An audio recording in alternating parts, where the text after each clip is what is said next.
Economics as a subject हमें different streams और different classes में स्टडी करना पड़ता है, फिर चाहे वो स्कूल लेवल की क्लासेस, क्लास 11th और 12th हो, उसके अलावा कोई प्रोफेशनल एग्जामिनेशन हो just like CA CS examination, इसके अलावा कोई और अंडर ग्रेजुएट या पोस्ट ग्रेजुएट कोर्सेस हो, कहीं ना कहीं पर इकोनॉमिक्स एज अ सब्जेक्ट हमारे सामने आता है। कहीं पर हम इसको माइक्रो और मैक्रो इकोनॉमिक्स के नाम से पढ़ते हैं, कहीं पर मैनेजरियल इकोनॉमिक्स होता है, कहीं पर ये बिजनेस इकोनॉमिक्स के नाम से स्टडी किया जाता है। देखिए, आपके सब्जेक्ट का टाइटल कुछ भी हो, घूम फिर कर इकोनॉमिक्स की दो ही ब्रांचेस होती है, first is micro economics and second is macro economics. ठीक, फाइन। इस लेक्चर सीरीज में अब हम स्टार्ट करेंगे हमारा माइक्रो इकोनॉमिक्स, जिसके अंदर हम माइक्रो इकोनॉमिक्स के डिफरेंट डिफरेंट टॉपिक्स को in detail with concept study करने का ट्राई करेंगे। ये हमारा माइक्रो इकोनॉमिक्स के लेक्चर सीरीज का फर्स्ट लेक्चर है, तो इसमें हम बात करेंगे about the introduction of the subject, के इकोनॉमिक्स एज अ सब्जेक्ट है क्या, इकोनॉमिक्स एज अ सब्जेक्ट का कंसेप्ट क्या है, और डिफरेंट डिफरेंट इकोनॉमिस्ट्स ने इतने सालों में कितनी मेन डेफिनेशंस ऑफ इकोनॉमिक्स दी, और उनके इंटरप्रिटेशन पर हम डिस्कस करेंगे। लेक्चर स्टार्ट करने से पहले आपसे रिक्वेस्ट है कि अगर आप मेरा लेक्चर फर्स्ट टाइम देख रहे हैं या मेरे चैनल पर फर्स्ट टाइम आए हैं तो लेक्चर को पूरा जरूर देखें, और उसके बाद अगर आपको यूजफुल लगता है, हेल्पफुल लगता है, तो इस वीडियो को लाइक जरूर करें, चैनल को सब्सक्राइब करें, और अपने फ्रेंड्स, क्लासमेट्स और कलीग्स के साथ में इस लेक्चर को शेयर जरूर करें। आइए अब हम बात करते हैं about the study of economics as a subject. तो देखिए, इकोनॉमिक्स एज अ सब्जेक्ट क्या है? Economics as a subject is a social science, और we can say it is a social study. और वैसे भी अगर आपको याद हो तो क्लास 10th और उससे पहले तक आप इकोनॉमिक्स को सोशल स्टडीज या सोशल साइंस के पार्ट में ही पढ़ते थे। सोशल साइंस, उसमें अलग अलग सब्जेक्ट्स हुआ करते थे, हिस्ट्री होता था, ज्योग्राफी होता था, और उसके अलावा इकोनॉमिक्स भी अल्टीमेटली सोशल साइंस का पार्ट ही होता था। तो एक्चुअली, या मैं कहूं ultimately, economics itself is a social science, ये अपने आप में सोशल साइंस या सोशल स्टडी होता है। अब साहब, ये सोशल साइंस या सोशल स्टडी क्या? तो मैं कहूंगा इट इज द स्टडी और साइंस ऑफ द सोसाइटी, आपकी सोसाइटी की स्टडी, आपके सोसाइटी का साइंस। ठीक है, ठीक है। अच्छा, दूसरी बात, अगर हम बात करें सोसाइटी की, तो सोसाइटी जो होती है, सोसाइटी का कंसेप्ट किससे आता है? ह्यूमन बीइंग से। देखिए, कोई भी सोसाइटी होगी वो हमेशा ह्यूमन बीइंग ही बनाएगा। ह्यूमन बीइंग के अलावा कोई और क्रिएचर कभी भी सोसाइटी का क्रिएशन, सोसाइटी का फॉर्मेशन नहीं कर सकता। सोसाइटी अल्टीमेटली ह्यूमन बीइंग की ही होती है। हम अलग अलग टाइम्स पर अलग अलग सोसाइटी का पार्ट होते हैं। अगर फ्रेंड सर्कल में है तो वो हमारी सोसाइटी बन जाएगी, फैमिली में है तो वो हमारी सोसाइटी बन जाएगी, रिलेटिव्स में तो वो हमारी सोसाइटी बन जाएगी, हमारा कास्ट के अकॉर्डिंग, रिलीजन के अकॉर्डिंग, सब तरह से अलग अलग बहुत सारी सोसाइटीज का हम पार्ट होते हैं। बिजनेस में है तो पूरे बिजनेसमैन की एक सोसाइटी बन जाएगी, स्टूडेंट है तो स्टूडेंट्स की एक सोसाइटी बन जाएगी। तो कहने का मीनिंग ये होता है कि एक इंसान different different point of time पर अलग अलग सोसाइटीज का पार्ट होता है। मींस घूम फिर कर अगर हम सोसाइटी की स्टडी कर रहे हैं तो it means we are studying about the human being, हम घूम फिर कर ह्यूमन बीइंग की स्टडी कर रहे हैं। तो इसका मीनिंग ये हुआ कि indirectly economics is also a study of human being, ये ह्यूमन बीइंग के बारे में पढ़ता है। अब आप बोलेंगे कि सर ह्यूमन बीइंग के बारे में तो और भी बहुत सारे सब्जेक्ट्स होते हैं, जैसे साइकोलॉजी है, एनाटॉमी, ऐसे अलग अलग सब्जेक्ट्स हैं। तो मैं कह रहा हूं कि हाँ, लेकिन वो डिफरेंट डिफरेंट एस्पेक्ट्स को डिफरेंट डिफरेंट सब्जेक्ट्स में कवर किया जाता है। यहां पर हम कवर करते हैं economics itself is the study of behaviour of human being और बिहेवियर ऑफ द सोसाइटी। अब बिहेवियर, तो आप बोलेंगे सर साइकोलॉजी भी तो अपने आप में बिहेवियर को ही स्टडी करता है, वो भी इंसान के बिहेवियर को बता रहा है कि भाई, और बिहेवियर की मेन स्टडी तो साइकोलॉजी के अंदर ही होती है। तो माना मैंने, और वहां पर जो स्टडी होती है वो डिफरेंट ह्यूमन बीइंग की डिफरेंट होती है। और वैसे भी दुनिया में जो जितने भी लोग हैं उन सबका अलग अलग बिहेवियर होता है, अलग अलग तरह से वो रिएक्ट करते हैं। फिर चाहे वो दो ट्विन्स ही क्यों ना हो, वो भी अपने आप में क्या होगा, उनका नेचर और बिहेवियर दोनों का डिफरेंट होगा। बट इकोनॉमिक्स डिफरेंट बिहेवियर्स के बारे में स्टडी नहीं करता। इकोनॉमिक्स जो है उनके कॉमन बिहेवियर की स्टडी करता है। इन सब में एक बिहेवियर, दुनिया के हर इंसान में एक बिहेवियर, एक नेचर जो होता है इंसान का, वो हमेशा कॉमन होता है। फिर चाहे वो कोई छोटा बच्चा ही क्यों ना हो, फिर चाहे वो बड़ा कोई जवान इंसान क्यों ना हो, कोई भले से बुढ़ा इंसान क्यों ना, कोई भी कैसा भी ह्यूमन बीइंग होगा, अल्टीमेटली वो मेल हो, फीमेल हो, बूढ़ा हो, जवान हो, बच्चा हो, इंडिविजुअल हो, सोसाइटी हो, एज अ फैमिली हो, एज अ फैक्ट्री हो, एज अ स्कूल हो, एज अ कॉलेज हो, एज अ कंट्री हो। इसीलिए बोला गया कि it is a science of the society, क्योंकि पूरी सोसाइटी को भी ये स्टडी करता है। और ये एक ऐसे कॉमन बिहेवियर, एक ऐसे कॉमन नेचर को पढ़ता है जो इंडिविजुअल लेवल पर भी सेम होता है और ग्रुप के और सोसाइटी के लेवल के ऊपर भी अल्टीमेटली सेम होता है। और वो नेचर, वो बिहेवियर क्या?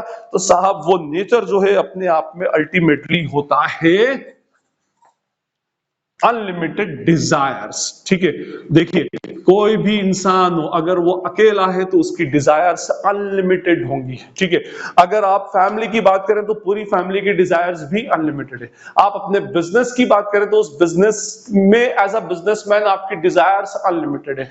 आप नेशन की बात करें तो हर नेशन की डिजायर जो है वो अल्टीमेटली अनलिमिटेड है, फिर चाहे वो इंडिया हो या दुनिया का कोई भी नेशन हो।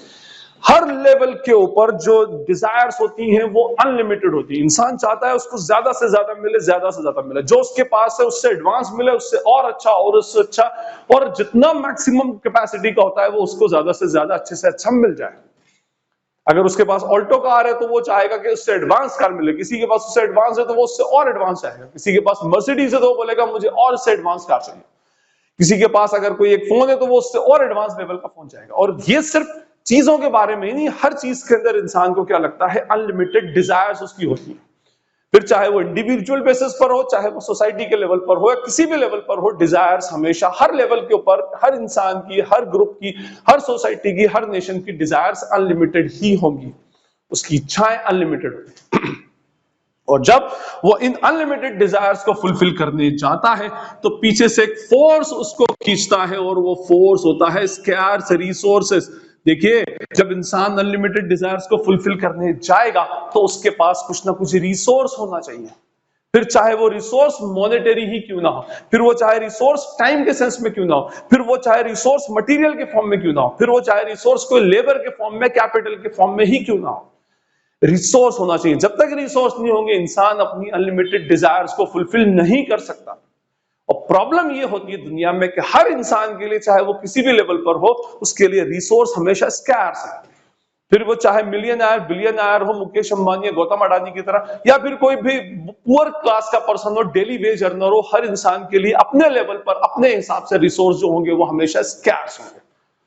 ठीक है, अब प्रॉब्लम यह है कि बंदे को अपने डिजायर्स फुलफिल करना है, अनलिमिटेड नहीं ना सही तो लिमिटेड ही सही। तो वो क्या करता है, उसके लिए ऊपर वाले ने एक बड़ा बेनिफिट दिया कि इन रिसोर्सेस के ऑल्टरनेटिव यूजेस दे दिए। ठीक है, ऑल्टरनेटिव यूजेस दे दिए मींस अगर आपके पास इतना पैसा नहीं है कि आप मर्सिडीज खरीद सकें तो कोई सस्ती कार परचेस कर लें। ठीक है, आपको तो कम्यूटेशन के लिए चाहिए, दूसरे काम के लिए चाहिए, तो आप उसको परचेस कर लें। और ऑल्टरनेटिव यूजेस की वजह से ही हमारे पास इतनी सारी चॉइसेस होती हैं। ठीक है, कोई महंगा है, कोई सस्ता है, कोई बहुत महंगा है, कहीं एसयूवी है, कहीं हैचबैक है, कहीं सीडान क्लास है। तो कहने का मीनिंग ये होता है, ये सब चीजें किस वजह से होती हैं, ऑल्टरनेटिव यूजेस की वजह से। इंसान की अनलिमिटेड डिजायर्स को फुलफिल करने के लिए जो स्कैर्स रिसोर्स उसको रोकते हैं, उन स्कैर्स रिसोर्सेस के ऑल्टरनेटिव यूजेस निकाल दिए। अब इंसान जो होता है वो इकोनॉमिक्स में रैशनल होता है, तो ये बोला गया अपनी रैशनैलिटी यूज करो और आपके लिए जो सबसे ऑप्टिमम, सबसे फीजिबल रिसोर्स है, उस रिसोर्स को आप क्या करो, सिलेक्ट कर लो और उसको यूज करके अपनी इस अनलिमिटेड डिजायर्स में से कुछ लेवल की डिजायर्स को आप क्या कर ले, फुलफिल कर ले। बस ये पूरा का पूरा जो मैकेनिज्म है, इसकी स्टडी जो होती है, that is called as economics. हम इसको क्या बोलते हैं, इकोनॉमिक्स बोलते हैं। फिर चाहे वो इंडिविजुअल लेवल पर हो तो भी माइक्रो इकोनॉमिक्स, फिर चाहे आपकी फैक्ट्री के लेवल पर हो, आपके बिजनेस के लेवल पर हो, आपके स्कूल के लेवल पर हो, आपके कॉलेज के लेवल पर हो, सिटी के लेवल पर हो, स्टेट के लेवल पर हो, या फिर नेशनल लेवल पर हो।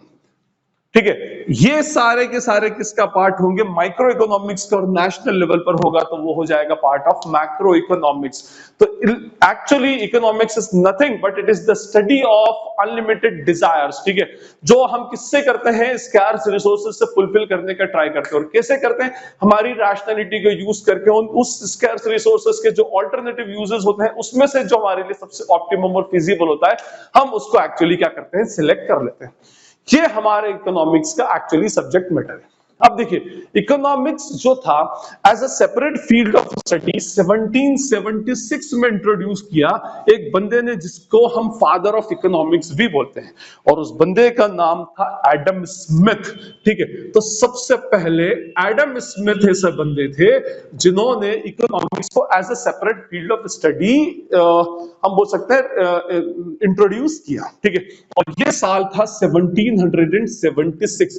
उस टाइम उन्होंने एक डेफिनेशन दी जिसका नाम था वेल्थ डेफिनेशन ऑफ इकोनॉमिक्स। इनकी एक बुक आई थी, an inquiry into the nature and creation of wealth, ऐसी कुछ नाम है उसका। तो उस नाम से वो जो बुक थी उसके अंदर इन्होंने अपना अपना जो इकोनॉमिक्स का पर्सपेक्टिव था ये दिया। देखिए 1776 ये वो साल है जब ब्रिटेन के अंदर इंडस्ट्रियल रिवॉल्यूशन स्टार्ट हो गया था और सब जगह पर नई नई इंडस्ट्रीज लगना स्टार्ट हो गई थी और इंडस्ट्रीज में डेवलपमेंट हो रहा था और नए नए प्रोडक्ट्स बनना स्टार्ट हो चुके थे। उस टाइम एडम स्मिथ ने एक डेफिनेशन दी, वेल्थ डेफिनेशन। इस डेफिनेशन में उन्होंने कहा कि economics is the study of wealth, all about wealth, सिर्फ वेल्थ की बात है। उन्होंने कहा कि किसी भी सोसाइटी, किसी भी नेशन का जो वेलफेयर छुपा हुआ है ना, वो वेलफेयर घूम फिरकर वेल्थ के अंदर ही छुपा है। अगर एक सोसाइटी प्रॉस्परस होगी तो उसका वेलफेयर ऑटोमेटिकली हो जाएगा, वो ये बोलते थे। उन्होंने कहा कि घूम फिरकर वेलफेयर का जो रास्ता है वो डायरेक्टली और इनडायरेक्टली कहां से जाता है, वेल्थ से ही जाता है। तो हर इकोनॉमी को, हर नेशन को, हर सोसाइटी को सिर्फ वेल्थ का एक्यूमुलेशन, वेल्थ के क्रिएशन, वेल्थ के डिस्ट्रीब्यूशन के ऊपर ही कंसंट्रेट करना चाहिए। इसके बाद इसको क्रिटिसाइज करते हुए second definition I near about 1860 में, जो दी प्रोफेसर अल्फ्रेड मार्शल ने। ठीक है, प्रोफेसर अल्फ्रेड मार्शल, और इनकी जो डेफिनेशन कहलाई ये कहलाई वेलफेयर डेफिनेशन ऑफ इकोनॉमिक्स। उन्होंने कहा कि भाई साइंस सिर्फ वेल्थ के, इकोनॉमिक्स जो है सिर्फ वेल्थ के बारे में बात नहीं करता। Economics is the study of the society. जो सोसाइटी का जो इनपुट था ये सबसे पहले प्रोफेसर मार्शल ने ही इंट्रोड्यूस किया। उन्होंने कहा कि इकोनॉमिक्स में वेल्थ है, accumulation of wealth, creation of wealth है, लेकिन उसको सोसाइटी के पॉइंट ऑफ व्यू से देखा जाना चाहिए। मींस इंसान सोसाइटी का पार्ट होता है, आइसोलेटेड नहीं होता। और वैसे भी इस डेफिनेशन में आइसोलेटेड पर्संस को एक्सक्लूड कर दिया गया है। आइसोलेटेड पर्सन में से मींस जैसे जो चर्च के फादर्स होते थे, सिस्टर्स होती थी, उन लोगों को उसमें एक्सक्लूड कर दिया गया क्योंकि इनकी कोई सोशल लाइफ एक्चुअली नहीं होती थी। तो इसमें इकोनॉमिक्स को स्टडी ऑफ द सोसाइटी बताया गया। ठीक, फाइन। उन्होंने कहा कि भाई इसमें ह्यूमन वेलफेयर को भी लेकर आए। जब आप सोसाइटी की बात करेंगे, सोसाइटी के बारे में पढ़ेंगे, देखेंगे, सोसाइटी में वर्क करना स्टार्ट करेंगे, तो आपको बहुत सारी सोसाइटी में प्रॉब्लम्स मिलेंगी। Just like what poverty, society में हर इंसान इक्वली रिच नहीं होता, कुछ गरीब लोग भी होते हैं, तो उनकी गरीबी को दूर करना ये भी इकोनॉमिक्स का एक सब्जेक्ट मैटर है। किस तरह से वो पॉवर्टी को दूर किया जाए ये भी पढ़ा जाए उसमें। उसके अलावा जैसे अनएम्प्लॉयमेंट होता है, तो अनएम्प्लॉयमेंट को कैसे दूर किया जाएगा। अनएम्प्लॉयमेंट भी एक बड़ी प्रॉब्लम है, ये इंडिविजुअल लेवल के ऊपर ही नहीं होती है, सोसाइटी के लेवल के ऊपर भी होती है। सोसाइटी में जब बहुत सारे लोग अनएम्प्लॉयड होंगे तो सोसाइटी में दूसरी चीजें बढ़ेंगी।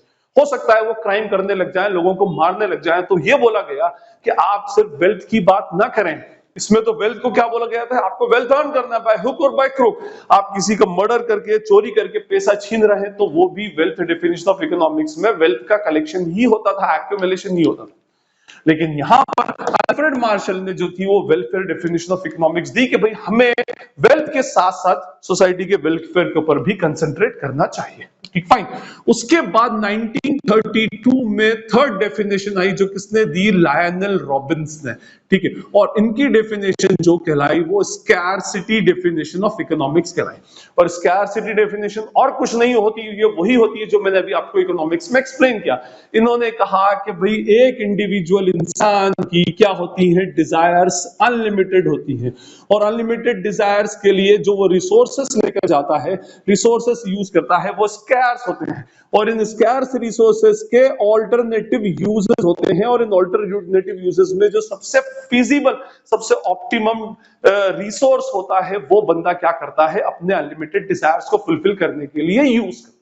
बस ये डेफिनेशन कराई हमारी कौन सी, स्कैरसिटी डेफिनेशन ऑफ इकोनॉमिक्स। ठीक है, ईयर 1932 में आई, लायनल रॉबिन्स ने इस डेफिनेशन को दिया। फाइन। उसके बाद फोर्थ डेफिनेशन जो आई हमारी वो थी ग्रोथ डेफिनेशन ऑफ इकोनॉमिक्स, जो दी सैमुअलसन ने। ठीक है, ये दी नियर अबाउट 1948 में। इसको क्या बोला गया, ग्रोथ डेफिनेशन। और देखिए ग्रोथ डेफिनेशन जो है अपने आप में इन सबका अमलगमेशन है, सारी की सारी जो डेफिनेशंस है उनको मिला करके ग्रोथ डेफिनेशन बना दी गई। बस फंडा ये था कि ये स्टैटिक थी और ये डायनामिक हो गई, फ्यूचर के एस्पेक्ट्स को भी कंसीडर कर लिया गया। इसमें बोला गया कि कोई भी एक इंसान हो, कोई भी एक सोसाइटी हो, वो क्या करता है, अपने रिसोर्सेज को यूज करता है किस काम के लिए, गुड्स एंड सर्विसेज को प्रोड्यूस करने के लिए। क्यों करता है, ताकि वो पूरी सोसाइटी के अंदर उसको डिस्ट्रीब्यूट कर सके और ताकि सोसाइटी उससे ज्यादा फायदा उठा सके, आज ही नहीं इन फ्यूचर ऑल्सो। ठीक है, ये उसका पूरा का पूरा जो समरी थी उस डेफिनेशन की थी कि इंसान अपने क्या करता है, स्कैर्स रिसोर्सेज को यूज करता है। क्यों, वो फैक्टर्स ऑफ प्रोडक्शन लेने के लिए। क्यों लेता है फैक्टर्स ऑफ प्रोडक्शन, ताकि वो गुड्स एंड सर्विसेज को प्रोड्यूस कर सके। क्यों गुड्स एंड सर्विसेज को प्रोड्यूस करता है, ताकि वो सोसाइटी के अंदर डिस्ट्रीब्यूट कर सके। और सोसाइटी में डिस्ट्रीब्यूट क्यों होगा, क्योंकि सोसाइटी उससे ज्यादा बेनिफिट उठा सके, ना सिर्फ आज बल्कि इन फ्यूचर ऑल्सो। तो ये जो डेफिनेशन थी ये अपने आप में बनी कौन सी, ग्रोथ डेफिनेशन ऑफ इकोनॉमिक्स। और आज के सिनेरियो में सबसे आइडियली जो एक डेफिनेशन है वो कौन सी है, ग्रोथ डेफिनेशन अपने आप को इकोनॉमिक्स को रिप्रेजेंट करती है, जिसके अंदर बाकी की सारी डेफिनेशंस के भी इनपुट्स अल्टीमेटली आ जाती है।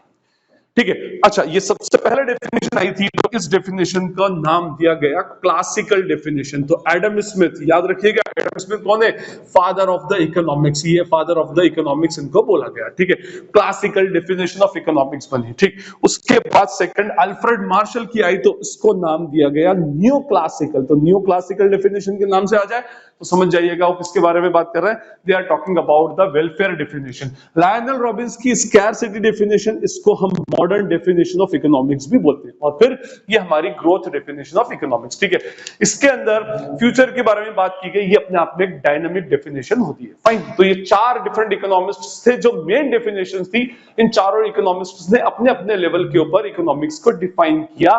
सबका अपना अपना पर्सपेक्टिव था, कुछ डेफिनेशंस को पुरानी को क्रिटिसाइज करते हुए अल्टीमेटली आई। तो ये हमारा कंसेप्ट था इकोनॉमिक्स का एज अ सब्जेक्ट, और साथ में डिफरेंट इकोनॉमिस्ट्स की डिफरेंट डेफिनेशंस। आई होप आपको ये सारी डेफिनेशंस क्लियर होंगी और एज अ सब्जेक्ट इकोनॉमिक्स का कंसेप्ट भी क्लियर होगा। स्टिल अगर आपको कोई क्वेरी या डाउट लगती है तो कमेंट सेक्शन ओपन है, वहां आप अपना कमेंट लिख करके मुझसे पूछ सकते हैं। जितनी जल्दी होगा पढ़कर उसको रिप्लाई करने का ट्राई करूंगा। और अगर एक बार फिर से बोलता हूं कि वीडियो अगर आपको यूजफुल लगता है तो इसे अपने फ्रेंड्स, अपने कलीग्स, अपने क्लासमेट्स के साथ शेयर करें, वीडियो को लाइक करें और चैनल को सब्सक्राइब जरूर करें। This is Najeeb Hashmi signing off from Najeeb Hashmi second. Thank you.